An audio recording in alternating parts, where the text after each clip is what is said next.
going to do is we're going to find the average rate of change over a given interval. Okay, so the formula is f of b minus f of a all over b minus a, and that's the formula for the average rate of change over the interval from A to B. Okay, so average rate of change, f of b minus f of a over b minus a. And that's the average rate of change over the interval from A to B. Now, if they make it have no contextual meaning whatsoever, so no story problem, they just say find the average rate of change. All right, they give you an interval and they give you a function, then it's just a matter of plug and chug. All right, so we'll do no application first, just, okay, how do you use this formula?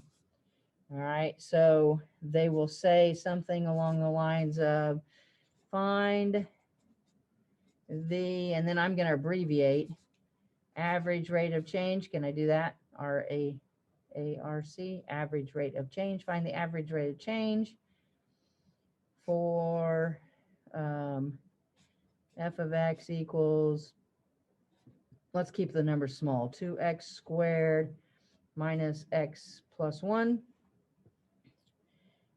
over, say, the interval from, again, I want to keep the number small, so let's go 1 to 2.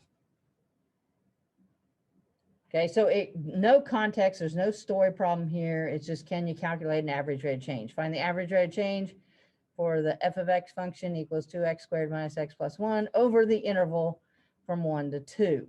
Okay, so now note this. This is A and this is B, right? So then that means this is A and this is B over the interval from A to B, A to B. And this is function notation, right? F of B, and I called my function f, just so everything corresponded variable-wise, okay? So I'm going to plug 2 in, and I'm going to do f of 2, because I'm plugging in B, minus, I'm going to plug in A is 1, so f of 1 all over B minus A, here's B, here's A, so 2 minus 1. Okay, so far so good, just plugging it into the formula. Okay, now on the bottom, 2 minus 1 is just 1. Okay, so we know it's going to be over 1. That's not a big deal. How am I going to get f of 2? Plug 2 into that equation, right? So let's do it over here. I got to show my work here. So f of 2, all right, let's plug it in here. So 2 times 2 squared minus 2 plus 1, 4 times 2 is 8, minus 2 plus 1, so 6 plus 1. So did I get 7? Did I make it up? Did I do that right? 2 times 2 is 4 times 2 is 8, minus 2 is 6, plus 1 is 7. So does everybody agree it's 7? Okay, and then I'm supposed to subtract f of 1. Okay, so I'm going to take 1 and put it back into that function. Again, I'm going to show my work over here because I got to do the math somewhere. Okay, so I'm going to plug 1 into this function. 2 times 1 squared minus 1 plus 1. So 2 minus 1 plus 1. 2 minus 1 is 1 plus 1. So 2. Don't let me make a silly mistake. Okay.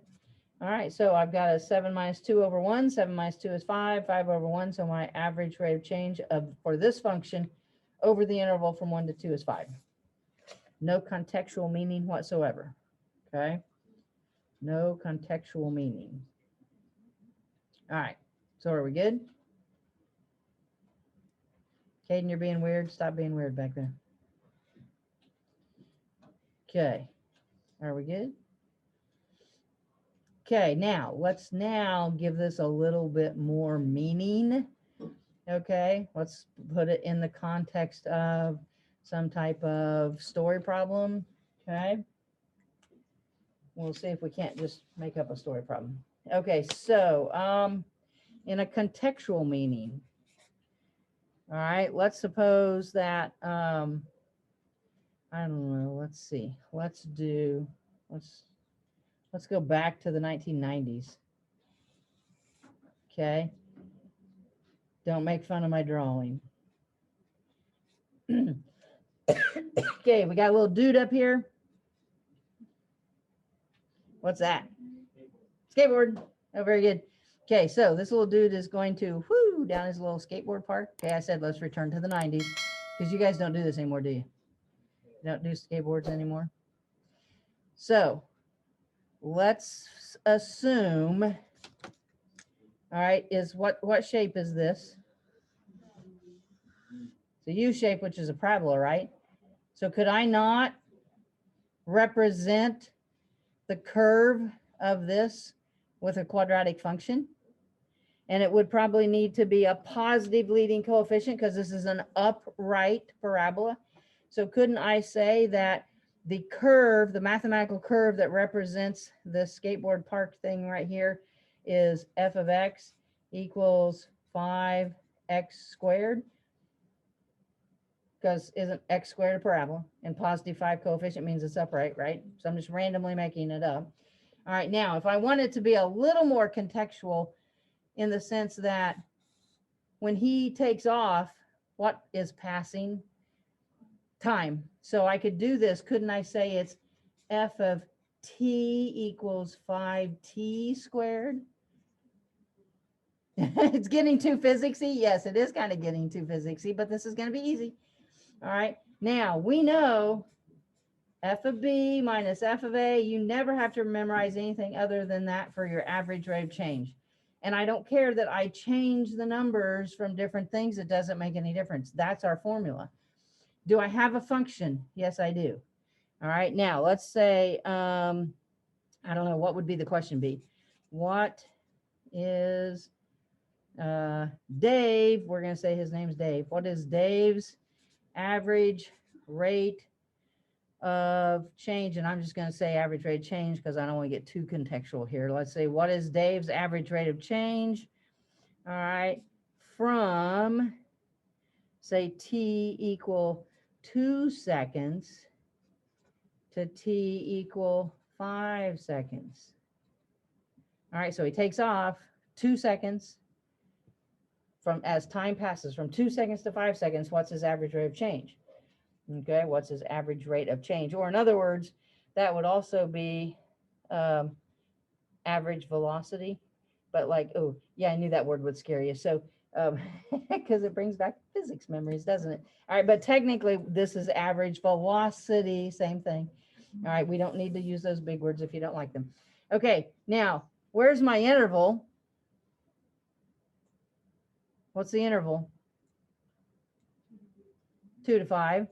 So my interval that I was working with, and just because we called it A to B over there, you weren't scared of it. But now that I've put it in terms of T and all that kind of stuff, now you're freaking out. Don't freak out on me. It's the interval from 2 to 5. What's my function? Use T, don't use T. I don't care. The function is f of T equals 5t squared. Average rate of change is this bad boy over here. So what do? I plug in the B. I plug in my second number, subtract, plug in my first number, and then second number minus first number. So if I plug in here, it's still going to be f, but now I'm calling them t's. It's not a big deal. So f of 5 minus f of 2 all over 5 minus 2. It's the exact same thing. All I did was put it in the context of a story problem.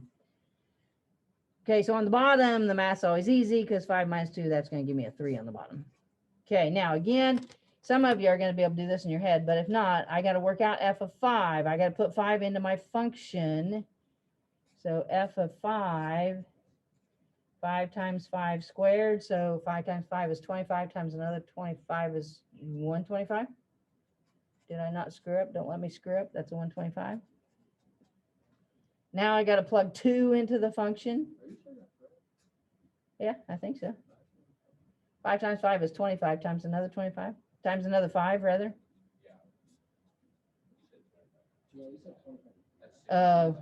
Yeah, that's 100. That's 125. I might have said it wrong. 5 squared is 25. 5 times 5 is 25 times another 5. 125. Okay. All right. plug 2 in, 5 times 2 squared. 2 squared is 4. 4 times 5 is 20. So then that number is 20. So 125 minus 20. So 105 over 3. 105 over 3. All right. And then I really didn't tell you the rate that I didn't give you like feet per second or anything like that. I could tell you that it's measured in feet, and then it would be feet per second. If it was measured in meters, it'd be meters per second. All right. But we don't need to necessarily worry about labels. All right. Per second, because I definitely put the seconds in there. I just didn't tell you what the original function was measured in. But it's the exact same thing. It's still this formula. So it doesn't matter whether they just give you a function and an interval that has no meaning versus, oh, let's talk about it in a story problem scenario and put some context behind the meaning.